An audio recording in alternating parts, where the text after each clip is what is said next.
listener production.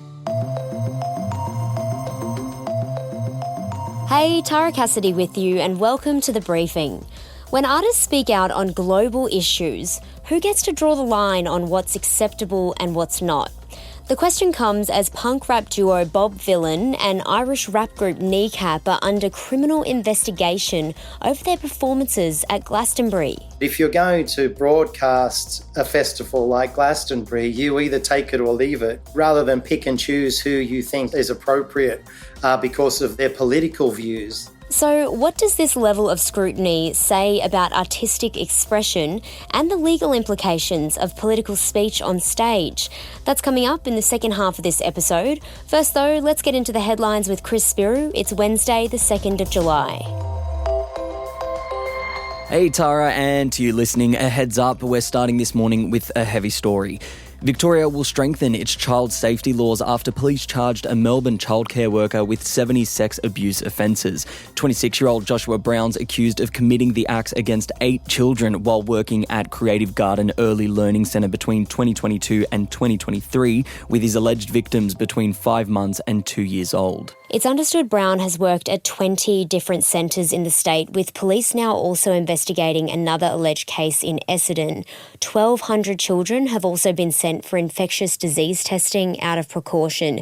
Now, this morning, off the back of this news, the Victorian government said it will strengthen its working with children check laws after revelations Brown did have a working with children permit at the time. In Victoria, only criminal charges or a regulatory finding can trigger a check being revoked, whereas someone banned from working at a preschool by the state's education department for posing a risk of harm to a child, for example, can still hold one. From August, that will change as a first step towards bolstering these laws. Now, interestingly, this comes as a separate review into child safety and sex abuse responses in Queensland is being carried out, and it did hand down some initial findings this week, and it's used one of the country's worst pedophiles, Ashley Paul Griffith, as a case study, and he was sentenced last year. Now, the findings so far have been that basically childcare agencies might not always raise complaints about their staff or share them with others in the sector out of fear it could lead to reputational damage or even legal risks. And it also found that there was a general lack of understanding of working with children checks, namely blue cards in Queensland, and their limitations, which can give childcare staff and childcare agencies a false sense of security. Yeah, and there's since been calls for a national inquiry into the childcare sector and better regulation and systems to see what else can be done to prevent things like this from ever happening again. And look, we did a deep dive into this yesterday, into the Melbourne charges, as well as the broader sector with Braveheart's founder, Hetty Johnson. If you want to hear more, we'll chuck a link to that in the show notes, but you can also hop back to yesterday's ep. Residents are being told to evacuate and take shelter in parts of New South Wales this morning as a powerful bomb cyclone continues to hammer the New South Wales coast. Tens of thousands of homes are without power, with around 1,400 state emergency service workers responding to hundreds of calls for help. Meanwhile, damaging winds of up to 125 kilometres an hour and heavy rain is continuing to roll through, bringing down trees and causing flash flooding. Yeah, and Transport New South Wales is advising residents to avoid non-essential travel after experiencing several disruptions and cancellations to ferry and train services yesterday, with the SES advising where possible to stay indoors. As to those evacuation and shelter-in-place notices, they have been issued along parts of the coast, including around Terrigal and further south near Jervis Bay. Residents as far south as Gippsland in Victoria are also being urged to keep an eye on conditions, with more wild weather expected before things start to ease up on Thursday. Now, Tara, living in Sydney, being in Sydney, let me just report to you, my Brisbane co-host, how wild the weather was last night. I have very, very thin windows, and hearing the wind just smashing it all night long is like all my childhood fears coming true. And look, the advice this morning is to not park under trees, under big trees, and to tie down any loose items in your backyard. I have seen my fair share of things fly across my backyard yesterday that I wish I had never seen. So yes, please do follow that advice. And if you are flying into Sydney or out of Sydney today, a bunch of airlines are warning to brace for cancellations and reroutes as this weather continues. A win for free speech. That's what Elon Musk is declaring this latest judgment that's ruled in his favour in relation to a post on X about a transgender Australian man. Australia's eSafety Commissioner Julie Inman-Grant had called for Elon to remove an insult made about trans rights activist Teddy Cook on the platform after a user insulted him, saying he was suffering from a mental illness due to his transgender identity and misgendering him.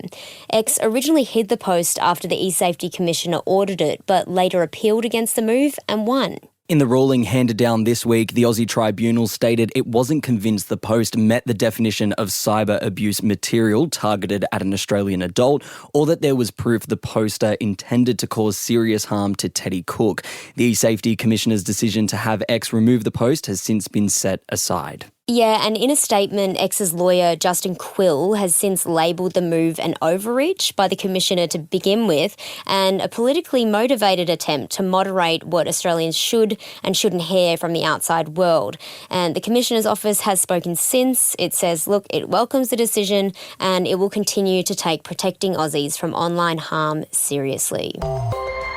Overseas now, where a blistering heatwave is fueling wildfires across parts of Europe, prompting mass evacuations in countries like Turkey, where more than 50,000 people have been forced to leave their homes. Temperatures have soared across the continent, with Spain recording 46-degree temps, breaking records yesterday, with red alerts now in place across Portugal and Germany, as well as France, where schools have been closed while Italy has restricted outdoor work. Now, experts say Europe has become the fastest warming continent, with temps rising twice the rate of the rest of the globe.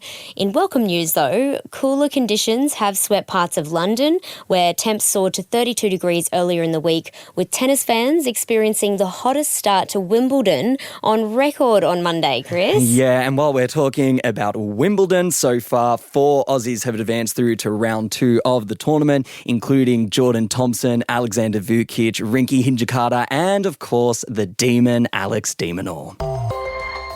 And it seems like we are just not getting the message when it comes to driving safely and not being distracted behind the wheel, Chris. A new camera trial in WA has snagged people doing the wrong thing 130,000 times in just 6 months, more than half of them on their phones. Drivers have been snapped doing things like driving with one leg up on the dashboard, driving with their pets on their laps, one person smoking a crack pipe, others on phones, tablets, or just drinking alcohol. The state's police minister says it's mind-boggling and this should be a warning to all drivers who've luckily not copped any fines yet, but that's coming in from October. Those will all be enforceable from October. Yeah, and look, this is something that's already happening in some format in most states. So New South Wales, Victoria, Queensland, South Australia all have some kind of mobile detection. Some have a bit more advanced ones that can spot kind of other types of distracted behaviour. So if you're not wearing a seatbelt, for example, like here in Queensland, we've had that AI-powered mobile phone seatbelt cameras since about 2021. And I tell ya, if you get a fine, it is not cheap. It's about $1,200 and 4 demerit points. And the police have managed to get a lot of money this way because there's been so many people doing the wrong thing. Yeah, and it's the same thing here in New South Wales. We have those mobile phone speed cameras as well, but we're also trialling, similar to WA, those machine learning cameras, this AI-enabled tech that just kind of, snaps pics and takes footage of all of us driving at all times and then processes it through the AI to see which one of us are doing the wrong thing. I hate this technology, Tara Cassidy, because you know what? Long gone are the days where police enforced laws. Now we have technology and cameras flagging things and then issuing us fines on the back of it. I hate it. I mean, I hate the idea of it. I think, though, it's obviously a good idea, but I worry about getting stung for something as silly as, like, I might change my song, and I know you're not meant to do that, but, like, that's probably the most likely thing I'm going to get stung for is changing my Spotify playlist or something like that. Yeah, and I mean, the errors also are like, there's a really high chance of errors. I remember this man had spoken to media last year. He doesn't actually own a mobile phone. I think he was flicking through his wallet or something like that, but he got issued one of these fines, and he was like, what? I don't even have one of these. So very, very curious to see how this all unfolds. And I'm curious to know from you, our listeners, whether you guys have been slapped with one of these fines on the back end of those mobile phone and seatbelt cameras or one of these other machine learning cameras. I know it hasn't been rolled out yet in New South Wales, but if you're in one of those states where you have copped a fine, let us know. We'll pop a little prompt out in our broadcast channel at The Briefing Podcast on Instagram. That is it for headlines this morning. Up next is Helen Smith's Deep Dive, looking into the fallout to those Glastonbury performances by Bob Vylan and Kneecap, and looking into who gets to decide what can be broadcasted on a public broadcaster, what's right and what's not. Stick around, that deep dive is coming up for you next.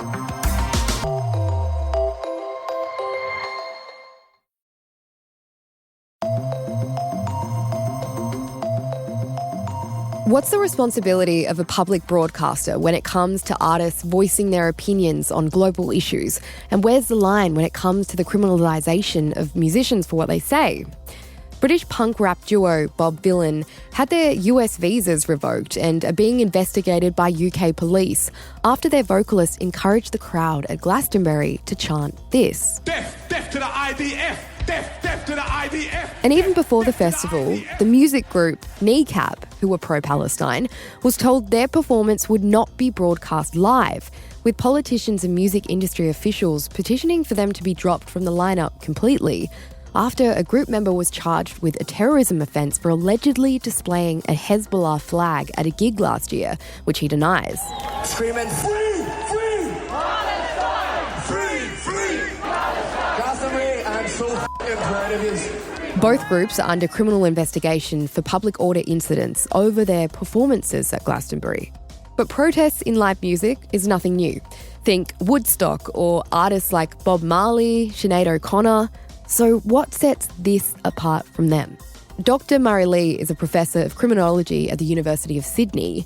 Murray, what sets the comments made by duo Bob Vylan and Kneecap at Glastonbury apart from other incidents of protests we've seen on stage? Yeah, so I mean, there's a long history of protest on stage in sort of rock music and you know, pop music even, and of course in rap and hip hop.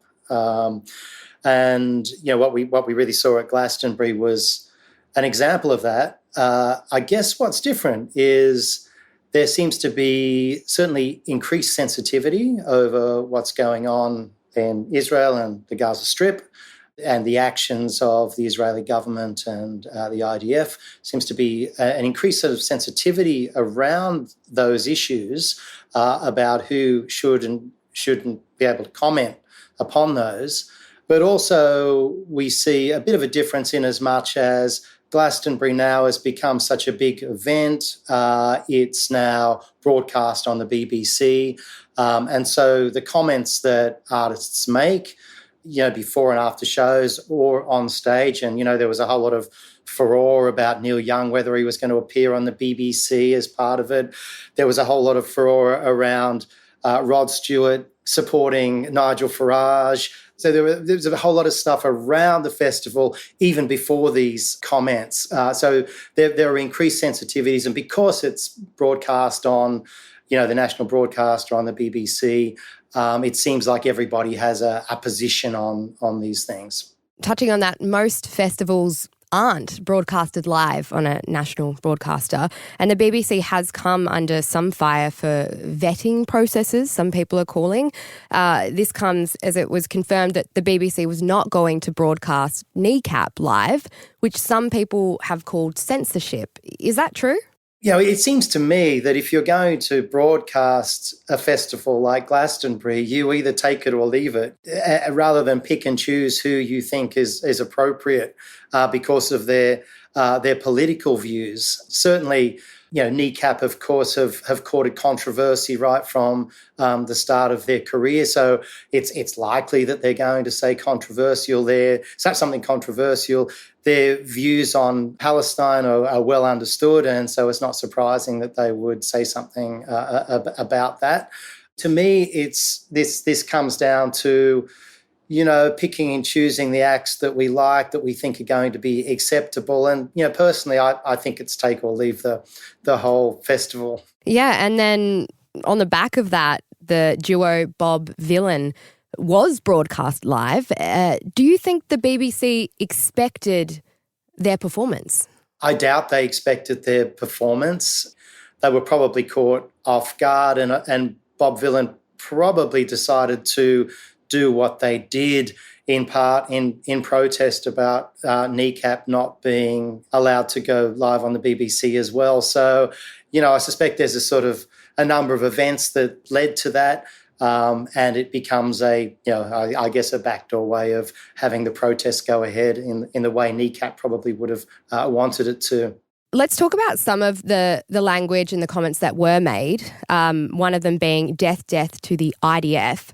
Do you think if this language, it wasn't death to the IDF, that the backlash would have been so serious? I think there would have been backlash anyway. I mean, I'm not sure exactly what the alternative, language might have been, but I think the fact that there was already a big pro-Palestinian show of support, the flags and the like in the audience, there was probably already going to be a backlash.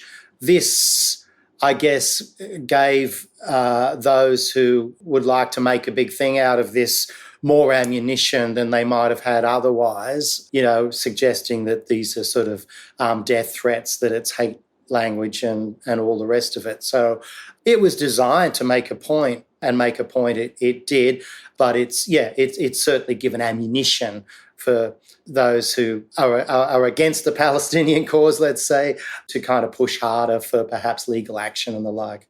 The fact that Glastonbury is broadcasted live and protesting and political stances in music isn't new.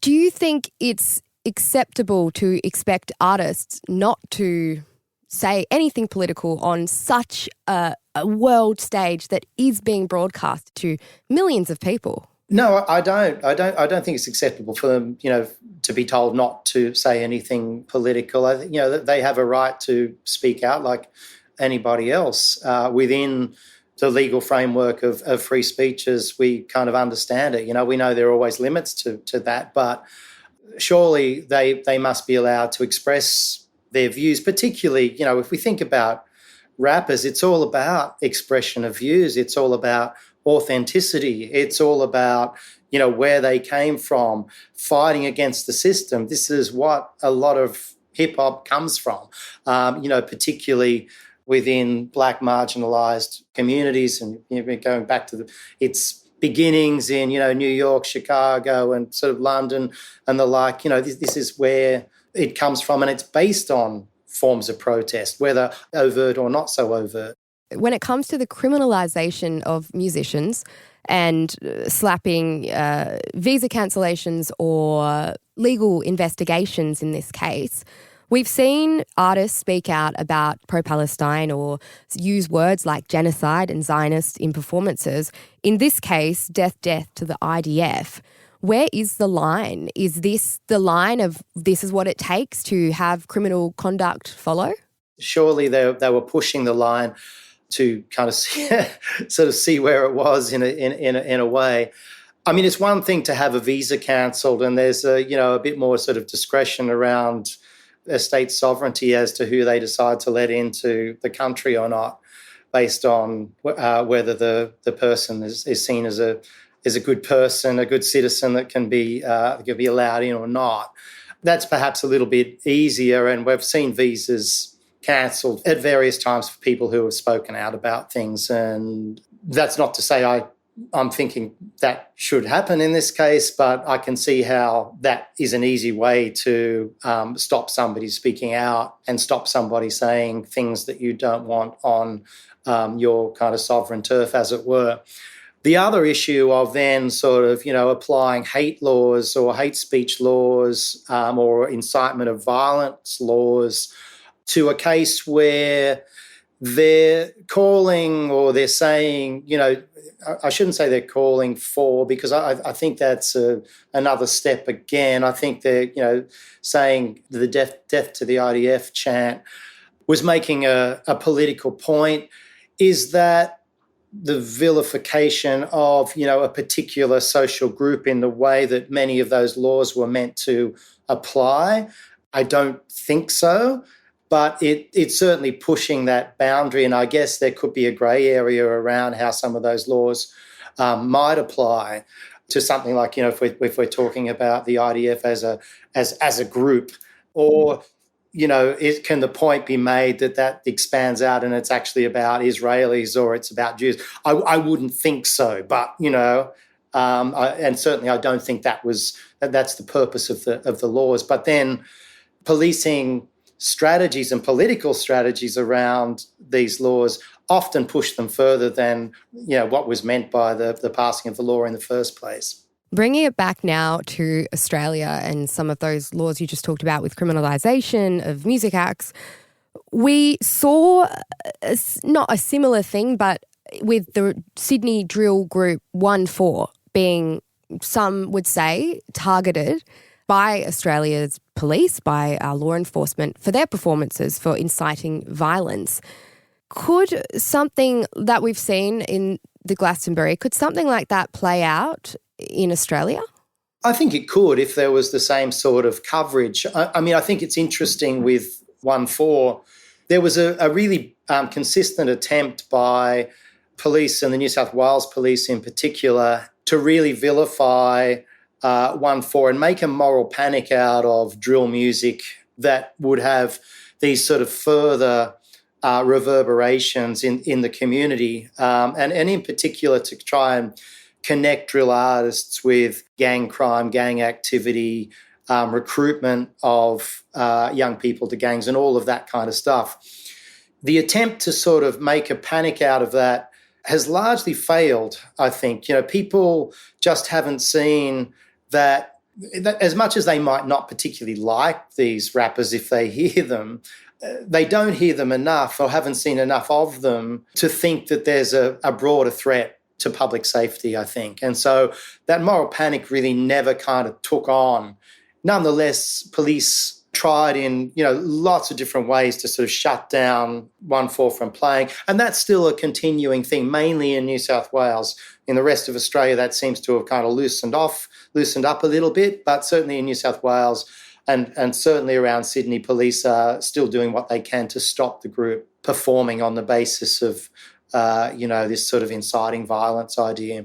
Just in terms of acts like Kneecap or Bob Vylan or indeed 1-4 being cancelled for what they say, I do think it's very interesting that it's often the very groups that complain about cancel culture and being shut down that come out and try and shut these sorts of performances and groups down when they don't like it. So I guess the point is that, on both sides of the sort of political spectrum, there are these kind of attempts to shut down speech we don't like for one reason or other. And I think we have to be really careful of that, the sort of in glass houses, don't throw stones. It's, I don't think free speech is absolute, but I think we have to be very careful when we decide to shut somebody down for what they're saying. Murray, thanks so much for joining us on The Briefing. Thanks, Helen. That was Dr. Murray Lee, Professor of Criminology at the University of Sydney there. Thanks for listening to this episode of The Briefing. That's it for now. While you're there, we'd love it if you could share this ep with someone else you think might enjoy it. It is the easiest way you can support us here at The Briefing. And you can follow us on Instagram at The Briefing Podcast. I'm Helen Smith. Catch you next time.